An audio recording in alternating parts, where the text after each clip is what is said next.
Bonjour, dans cette vidéo, je te propose de revoir tout le cours sur le chapitre des puissances. L'objet de cette séquence est de te rappeler et de t'expliquer les éléments les plus importants de ce chapitre. Plus précisément, on commencera par parler de cette nouvelle notation, qui est la puissance. Ensuite, on verra quelques cas particuliers, puis on enchaînera avec les puissances de 10 pour finir par l'écriture scientifique. Pour préparer un contrôle ou même un examen, ceci ne suffira évidemment pas. Il faudra encore t'entraîner en faisant de nombreux exercices. En tout cas, pour le cours, c'est parti. Alors déjà, qu'est-ce que c'est qu'une puissance? Qu'est-ce que c'est que cette notation nouvelle? Car il s'agit bien d'une notation. On connaît déjà des puissances. On en connaît depuis longtemps. On connaît le carré, qui est une puissance 2, et le cube, qui est une puissance 3. Par exemple, si j'écris 3 au carré, eh bien, on a vu par le passé que c'était 3 fois 3, c'est-à-dire j'ai 2 facteurs 3. Ici, je retrouve 2 fois le facteur 3. Si on a 4 puissance 3, eh bien 4 puissance 3, c'est 4 multiplié par 4 multiplié par 4. On a cette fois-ci 3 facteur 4. Et on comprend bien qu'on pourrait généraliser ça à n'importe quelle puissance. Si par exemple, on veut 6 puissance 8, eh bien ce sera 6 fois 6 fois 6 fois 6 fois 6 fois 6 fois 6 fois 6, au risque de me répéter, on retrouve ici donc 8 facteur 6. On voit donc là tout l'intérêt de cette notation nouvelle, c'est que finalement, avec deux symboles, on arrive ici à écrire le produit de 6 facteur 6. On voit quand même que c'est bien plus efficace et c'est surtout plus facile à lire parce que là, il faudrait les compter les facteurs pour savoir combien il y en a, alors que lorsqu'on voit l'écriture sous forme de puissance, eh bien on arrive immédiatement à savoir combien on a de facteurs. Attaquons-nous maintenant aux puissances de 10.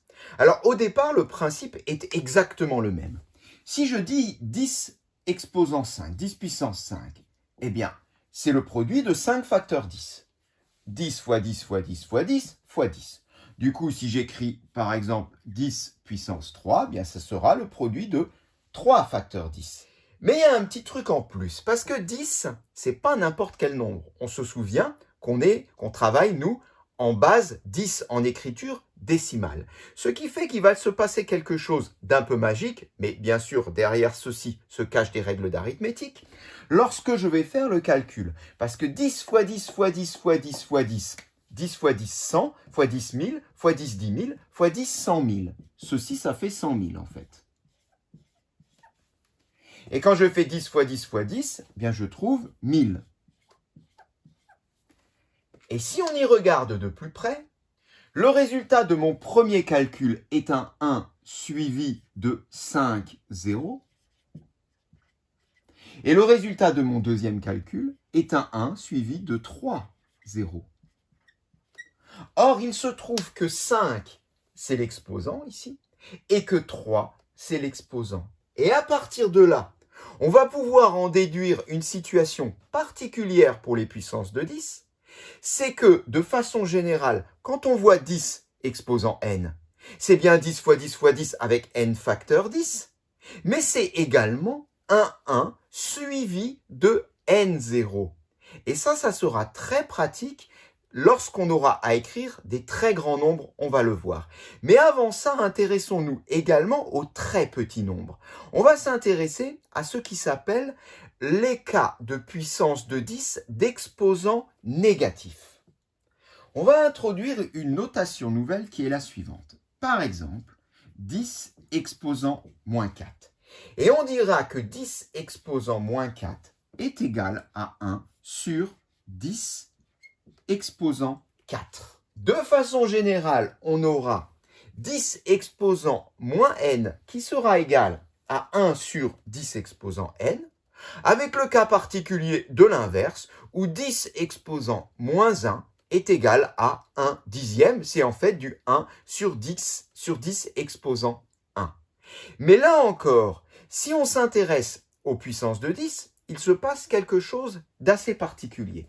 Parce que 1 sur 10 puissance 4, si j'en reviens à ce que j'ai défini juste ici, ou dans le cas général, avec un exposant n, eh bien, ceci, le 10 exposant 4, ça sera un 1 suivi de 4 zéros, c'est-à-dire 10 000. Mais 1 sur 10 000, bon, ça se calcule. 1 divisé par 10 000, c'est 0,0001. Eh bien, comme on l'a fait tout à l'heure, on va compter les zéros.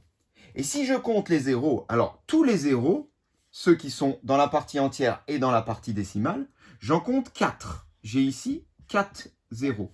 Et il se trouve que 4, eh bien, c'est l'exposant. Alors, c'est moins 4, l'exposant ici, mais on retrouve donc le même moyen mnémotechnique de se souvenir de l'écriture décimale d'une puissance de 10, seulement c'est dans l'autre sens. On retiendra que quand l'exposant est positif, c'est un 1 suivi de n0, donc 10 puissance 5, c'est un 1 suivi de 5 zéros. Si jamais l'exposant est négatif, comme ici, ça va être un 1 précédé de n0, avec bien sûr une écriture du type 0, quelque chose, donc 0,00 quelque chose. On peut du coup donner un autre exemple, sans le détailler comme ici. Si j'écris 10 exposant moins 6, eh bien ça sera un 1 précédé de 6 zéros. Alors ça nous en fait 1, 2, 3, 4, 5, 6 et le 1 qui arrive. 1, 2, 3, 4, 5, 6 zéros. Eh bien 10 exposant moins 6, c'est 0,000001. Alors ceci, le passage de l'écriture sous forme de puissance à l'écriture décimale, je le répète, ne fonctionne qu'avec les puissances de 10. Avec des puissances A où A est différent de 10, donc par exemple 5 exposant 3, ça ne fonctionne pas. Si on veut connaître la valeur décimale qui correspond à 5 exposant 3, on est obligé de faire comme on l'a fait tout à l'heure, 5 fois 5 fois 5. Continuons avec les formules qui permettent de gérer les puissances de 10. Alors la première nous dit que 10 puissance m multiplié par 10 puissance p est égal à 10 puissance m plus p. C'est assez facile à retenir. Quand j'ai deux puissances de 10 qui se multiplient, eh bien je fais la somme des exposants. Voyons un exemple pour comprendre. Si je fais 10 au carré multiplié par 10 au cube, si j'applique cette formule, ça donnerait 10 exposant 2 plus 3, c'est-à-dire 10 exposant 5.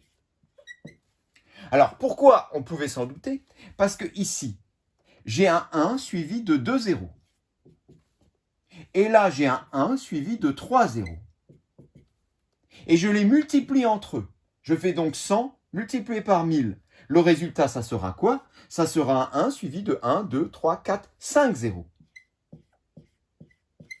Eh bien, 10 puissance 5, c'est bien un 1 suivi de 5 zéros. Donc, on retrouve ici, par des calculs plus anciens, comme on le faisait dans les classes antérieures, le résultat qu'on a établi ici grâce à la formule.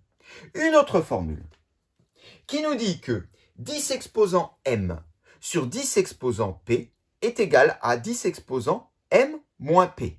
Alors, un exemple, si j'ai par exemple 10 exposant 6 sur 10 exposant 4, eh bien ça me fera donc du 10 exposant 6 moins 4, je soustrais les exposants, soit 10 au carré. Alors là encore, on peut le retrouver. 10 exposant 6, c'est un 1 suivi de 6 zéros, c'est le million. Et 10 exposant 4, c'est un 1 suivi de 4 zéros, c'est 10 000. Et quand je fais 1 million divisé par 10 000, on sait qu'en fait, on peut à chaque fois diviser par 10 ou diviser par 100. Enfin, voilà, donc on enlève les zéros. Qu'est-ce qu'il nous reste? Il nous reste 100 sur 1, c'est-à-dire il nous reste 100. Et 100, c'est quoi? C'est un 1 suivi de 2 zéros. 10 au carré, c'est bien ce qu'on a retrouvé là. 10 au carré, ça fait 100. Alors j'ai écrit ici tout plein d'expressions numériques qui pour beaucoup contiennent, on le voit ici, des puissances de 10. Et certaines d'entre elles sont sous la notation scientifique et d'autres pas. J'ai envie de dire, certaines sont des notations scientifiques ratées. On va essayer de les trouver. On va essayer de repérer toutes les notations scientifiques qui sont bien écrites. Alors, avant cela, on va quand même définir ce que c'est que la notation scientifique. Et là, j'ai mis un exemple. 7,328 multiplié par 10 exposant 5. Ça, c'est une écriture scientifique. Parfaite. Alors, comment on la reconnaît? La notation scientifique, ou l'écriture scientifique, on peut dire les deux, C'est une expression numérique, c'est un produit, formé de deux nombres. Le premier nombre, celui qui se trouve toujours à gauche, c'est un nombre compris entre 1 et 10. 10 exclu. Donc, ça peut être 1, ça peut être 1,1, 1,12, ça peut être 2, 3, 4, 5, ça peut être 9, ça peut être 9,8, mais ça ne sera pas 10. C'est-à-dire que la partie entière, ce qui est à gauche, a au plus un chiffre. Mais pas 0, puisque on a vu que c'est compris entre 1 et 10. Ce nombre à gauche est multiplié par un autre nombre qui est forcément une puissance de 10, comme celle qu'on vient d'étudier juste à l'instant. Alors, sachant ceci, eh bien, on va se garder toutes les écritures scientifiques et on va se débarrasser des autres. Alors, on va commencer par celle-ci. 72,3 multiplié par 10 puissance 4. Problème, ici j'ai 72,3. 72,3 n'est pas compris entre 1 et 10, on est d'accord. Donc ceci n'est pas une écriture scientifique. Au revoir. 10 multiplié par 10 puissance 5. Alors, on y est presque, compris entre 1 et 10. Mais on a dit 10 exclu. On a dit également que la partie entière ne doit comporter qu'un seul chiffre. Donc ceci n'est pas non plus une écriture scientifique. Celui qui est juste en dessous, celui-ci s'annonce pas trop mal, parce qu'on a 6,2, 6,2 qui est bien compris entre 1 et 10, 10 exclu, multiplié par 10,5. Sauf que là, c'est l'autre côté que ça va pas. 10,5, c'est pas une puissance de 10. Il y aurait 10 tout court, ok, 10 exposant 1, mais 10,5, c'est pas bon. On élimine. Bon, pour l'instant, on n'a pas beaucoup de succès. Peut-être ici, 7,3. 7,3 est bien compris entre 1 et 10, multiplié par 10 exposant moins 5, qui est bien une puissance de 10. Celle-ci, on va la garder. Voici une première écriture scientifique. Celle qui est juste en dessous, 2,37, compris entre 1 et 10, multiplié par 10 exposant 6, qui est bien une puissance de 10. Convient également. Celle-ci qui s'est un peu effacée, je vais la réécrire. Bon, je l'ai réécrite, mais en fait, pas pour très longtemps, parce qu'on va voir qu'on va également s'en débarrasser. Tout simplement, parce qu'ici, j'ai 0,4. Et on a dit que ce nombre-là, ici, doit être compris entre 1 et 10. Donc, pas de 0, quelque chose. 0,4 fois 10 puissance 3 n'est pas une notation scientifique. Juste au-dessus, 1,4 multiplié par 10 exposant moins 3, multiplié par 10 exposant moins 2. 1,4 convient, compris entre 1 et 10. Mais là, le problème, c'est que je n'ai pas une puissance de 10, mais j'en ai deux. Donc ça ne va pas. Ce qu'il faudrait, ça serait calculer ces deux puissances de 10 et n'en faire qu'une. On peut à l'aide des formules qu'on a vues juste avant. Mais en tout cas, sous cette forme-là, ça ne convient pas. J'efface. Il en reste un petit dernier, 9,99 multiplié par 10 exposant moins 9. Alors 9,99, on est assez proche de 10, mais on n'atteint pas 10. Donc ça convient, multiplié par une puissance de 10, absolument. Donc ceci est également une écriture scientifique. Finalement, on en avait 3, ce sont les 3 qui restent. Mais maintenant, on pourrait se demander à quoi va nous servir la notation scientifique. Et pourquoi scientifique? Eh bien, comme son nom l'indique, elle va servir aux scientifiques. En science, on a besoin de travailler avec des nombres très très grands et très petits. Quand je dis très très grands, c'est des nombres gigantesques. Beaucoup plus grand que 1000, 10 000 ou 1 million. Par exemple, tous ces nombres-là que j'ai écrits, ils sont énormes. Là, j'ai du 10 exposant 15, là, j'ai du 10 exposant 16. Si je multiplie par 125, là, par 45,67. 10 exposant 15, c'est un 1 suivi de 15 zéros. On rappelle que le milliard, c'est un 1 suivi de 9 zéros. Donc là, on est beaucoup plus grand que le milliard. Et les scientifiques, quand ils travaillent avec ces nombres, ils n'ont pas envie d'avoir une écriture décimale qui n'en finit pas sur leurs documents. Donc l'écriture scientifique, qui est très concentrée, c'est quand même très pratique. Et elle a un autre avantage, c'est qu'elle permet très facilement de pouvoir comparer des très grands nombres ou des très petits nombres entre eux. Par exemple, ces trois nombres-là, je sais pas, on imagine que c'est la distance à la Terre vers certains astres. Lequel est le plus près, lequel est le plus loin? Je sais pas, par exemple, je prends les deux premiers. Là, j'ai 125 et quelques, là, j'ai 45 et quelques. Bon, 125 est plus grand. Là, j'ai 10 puissance 15, là, j'ai 10 puissance 16. Bon, 10 puissance 16 est le plus grand. Bon, alors finalement, d'un côté c'est plus grand, de l'autre côté c'est l'autre. Difficile. Eh bien pour cela, on va passer à l'écriture scientifique et là tu vas voir que c'est très simple pour les comparer entre eux. Alors allons-y, modifions ces trois écritures pour en obtenir une écriture scientifique.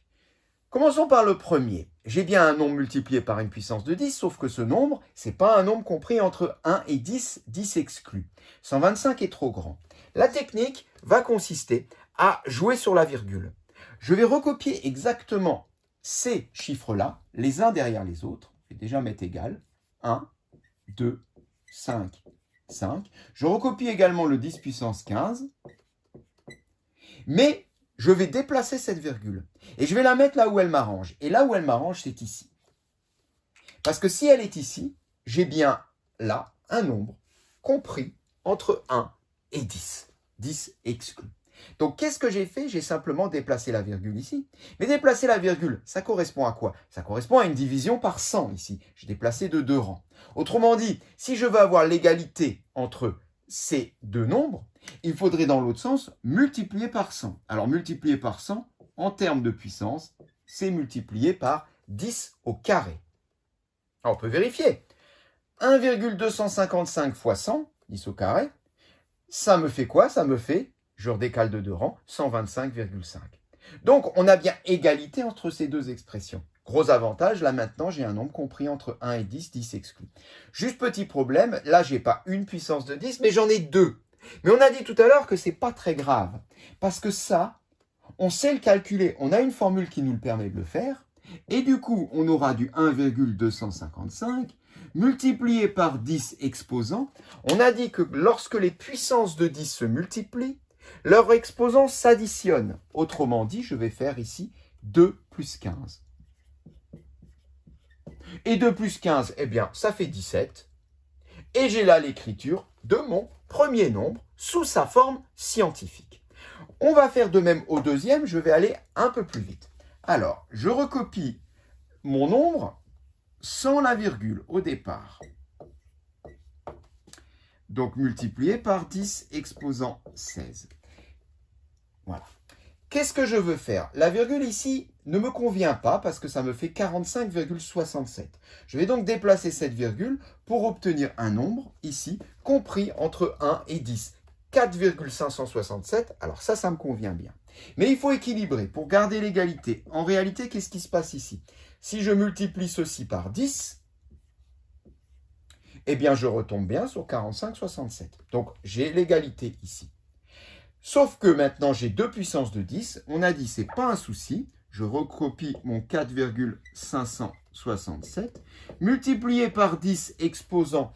Lorsqu'on multiplie les puissances de 10, leurs exposants s'ajoutent. Alors attention, 10, on l'a vu au début de cette vidéo, c'est comme 10 puissance 1, soit ici 1 plus 16, et 1 plus 16, ça fait de nouveau 17.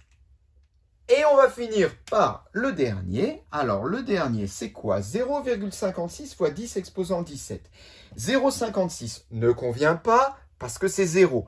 Il faudrait du 1, ou 2, quelque chose. Alors ici, je vais donc recopier tous mes nombres. 0, 5, 6 multiplié par 10 exposant 17.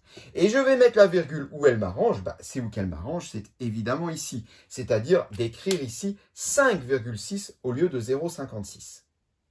Mais comme tout à l'heure, il faut garder l'égalité. Et pour garder l'égalité, qu'est-ce qu'il faudrait faire ici? Il faudrait multiplier par 0,1. Si je fais 5,6 multiplié par 0,1, ça me donne bien 0,56. Sauf que 0,1, comme ça ne nous arrange pas trop. Nous, ce qu'il nous faudrait, c'est une puissance de 10 comme avant. Mais 0,1, on sait l'écrire sous la forme d'une puissance de 10. On l'a vu tout à l'heure, je rappelle la formule. 0,1, c'est 10 exposant moins 1. Et là, du coup, c'est parti. On recopie 5,56 multiplié par 10 exposant. J'ajoute donc moins 1 et 17. Moins 1 plus 17, ça fait 16. Résultat, 5,6 multiplié par 10 exposant 16. Voilà, et maintenant qu'on a nos trois nombres sous leur écriture scientifique, on va pouvoir les comparer. La technique va consister à commencer par comparer à partir de la puissance de 10, donc cette partie-là. Les nombres qui ont les plus grandes puissances de 10 seront les plus grands. Car la différence avec tout à l'heure, c'est qu'on se retrouve ici, devant, à gauche, avec des écritures décimales dont la partie entière est toujours à un chiffre, contrairement à avant, où on voit qu'elle pouvait être à plusieurs chiffres.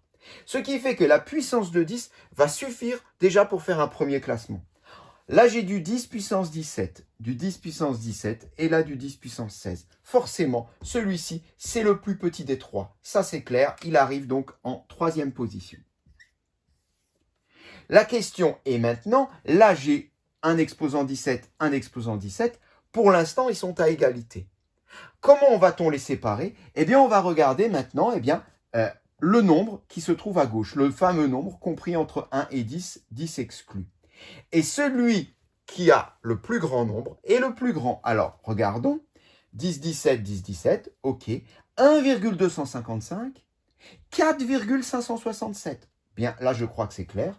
4,567 est plus grand que 1,255 pour une même puissance de 10. Celui-ci arrive en première position, c'est le plus grand des trois, et celui-ci arrive en deuxième position.